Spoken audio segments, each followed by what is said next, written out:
All right, guys, gotta be real. I almost didn't make this video because I have a huge amount of respect for people that are building in crypto, especially when sentiment is bad, prices are down. But gotta tell you guys this. So I went to ETH Denver this year, one of the biggest crypto conventions in the world. And I gotta be honest, I left more bearish than I entered. And anyone who watches this channel knows that I'm always talking about the massive potential that crypto has in the long term, how the world's financial assets are going to be tokenized on chain. And all that is still true, right? But I left ETH Denver, and I think my impression is many other people did as well. I left ETH Denver disappointed with the lack of apps that were actually useful in the real world. When I got into this industry half a decade ago, all people were talking about was the internet's going to be rebuilt on crypto, right? That's why they were calling it Web 3 instead of Web 2, although I never really loved that terminology to begin with. But at least that was a vision, right? The idea was that you would own your own data, that your identity would be decentralized, that every aspect of ownership, whether that was financial, whether that was data, whether that was more currently liquid assets, those would all exist on chain, be composable, be seamlessly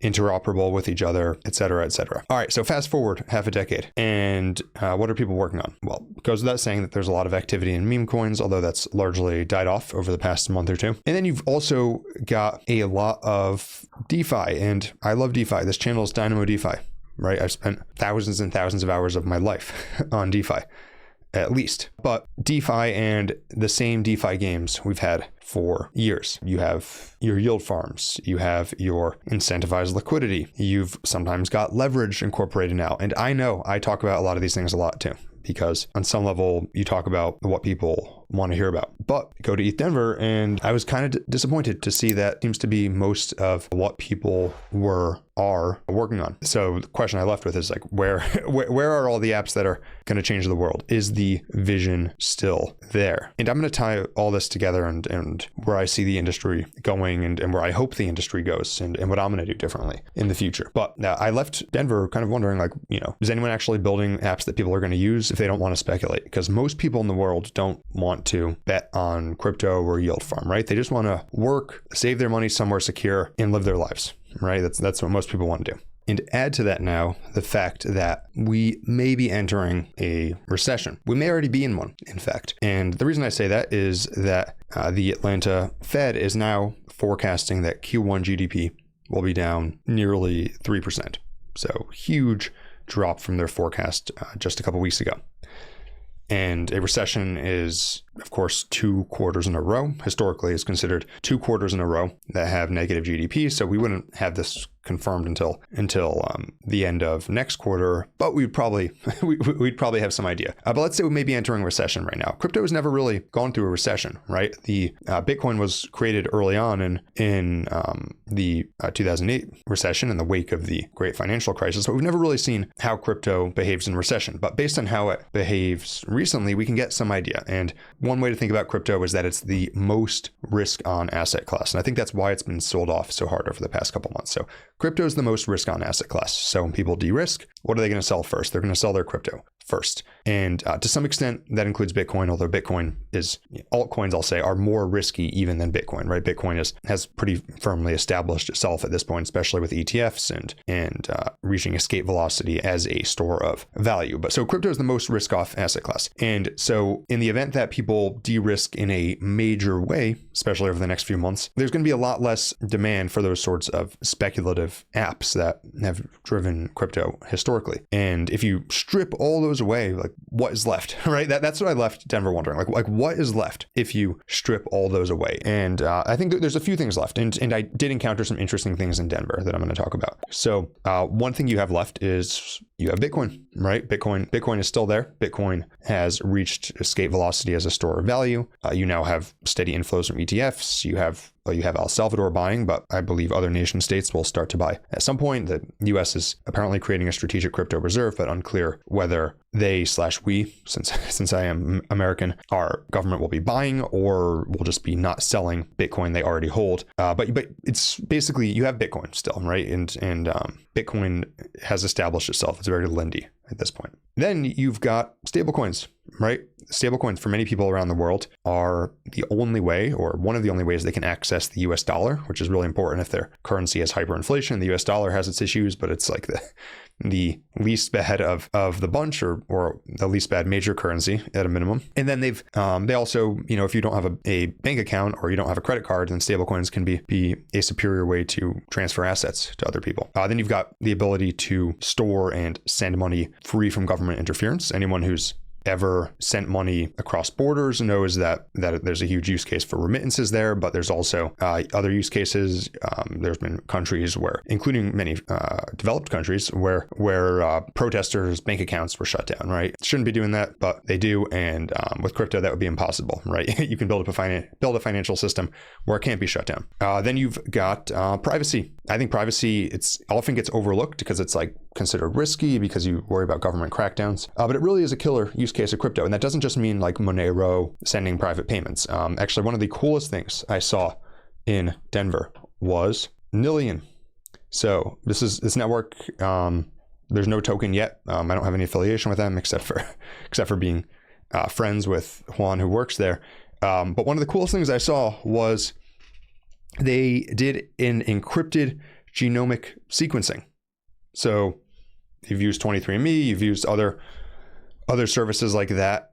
There's a real concern with those services in that they are storing your genomic data and they can get sold and you don't know who's going to buy them, or they can get hacked and someone can get access to your data, your genomic data, which may be some of the most sensitive information there is. And what they do is actually use what's called blind computation to sequence the genome without ever actually having access to that data. So only you as the data owner. And I thought that was pretty cool because that's solving a real world problem. And you can imagine a lot of other applications that require computation on sensitive data. And then that brings us back to that old ethos that with crypto, you will own your own data and then you can sell it to people who want to use it. Your genome, maybe there's people who want to run studies on it that you can sell it to, but you still maintain control of it, and other people can't either use it for nefarious purposes or even make money on it without your permission. So that's one use of crypto. Then you've got tokenized real world assets, right? I mean, that's still a growing narrative. And just to look at it here, it's one of the fastest growing asset classes probably anywhere. Since 2023, just 2 years ago, it's grown from under $1 billion to $9 billion now. From 2022, 3 years ago, go to March 2022, it's grown from around 130 million to 9.166 billion. So I don't know the exact multiples, many multiples, right? 8, 9, like 70 plus multiples in 3 years. I mean, almost nothing grows that fast. So a lot of assets are moving on chain.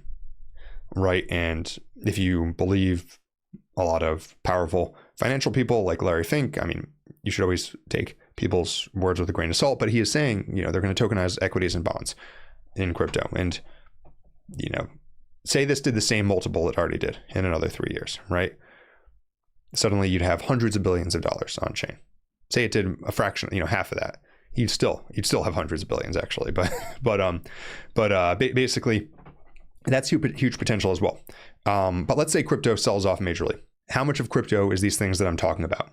10%, 5%, excluding Bitcoin, because Bitcoin's its own thing, right? Bitcoin's more than half, but excluding Bitcoin, how much of crypto is these other things I'm talking about? 10%, 5%? There's a lot of work to do. There's a lot of work to do. And I know there are other useful applications of crypto that I didn't mention today. So yeah, I know someone's going to comment, you forgot about this, and I probably did, right? I'm recording this video pretty candidly. But the question that comes from all this is where do we go from here, right? And that's what really matters. I wish I had a crystal ball to predict where the market goes exactly. I'll say I like to view it as like a decision tree, right? And if you view it as a decision tree, then we've certainly seen some level of capitulation in many assets, and the sentiment is probably the worst I've seen it since FTX collapsed. In some ways, actually, among certain circles, it's worse. It might be controversial. In certain circles, it's worse.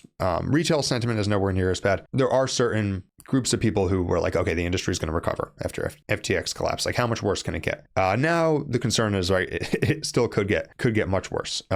So there's some signs that it may be not a bad time to start scaling into certain things. That being said, again, talking about it in terms of a decision tree, if we do get a recession, if stocks retrace in a major way, instead of going back to where they were 3 or 4 months ago, they go back to where they were a year ago, could happen. These things do happen. Then yeah, crypto is going to get hammered, right? Like we're like, you know, look out below. We're going much lower. So it's important to be prepared for either of them. I certainly wouldn't want to be in a position where I had no cash reserves. Insofar as what to do next and what I'm looking for, I'm going to be focused on two categories of things. First is things that actually are building towards that real world usage that I mentioned before. And you know, this is a small channel, maybe mid-sized, but insofar as I can elevate projects like that, I'd like to do a better job of that. Second is going to be projects that are functioning like working businesses today. That means they are making revenue. They have a good multiple of their market cap to revenue ratio, and they're able to do that over an extended period of time without requiring exorbitant incentives, right? Incentives are great to bootstrap a protocol, but eventually you want people to be using the protocol because they want to. And I'm going to be focused on those two things, right? People that are building towards that original vision of crypto and people who have built products that are actually earning revenue.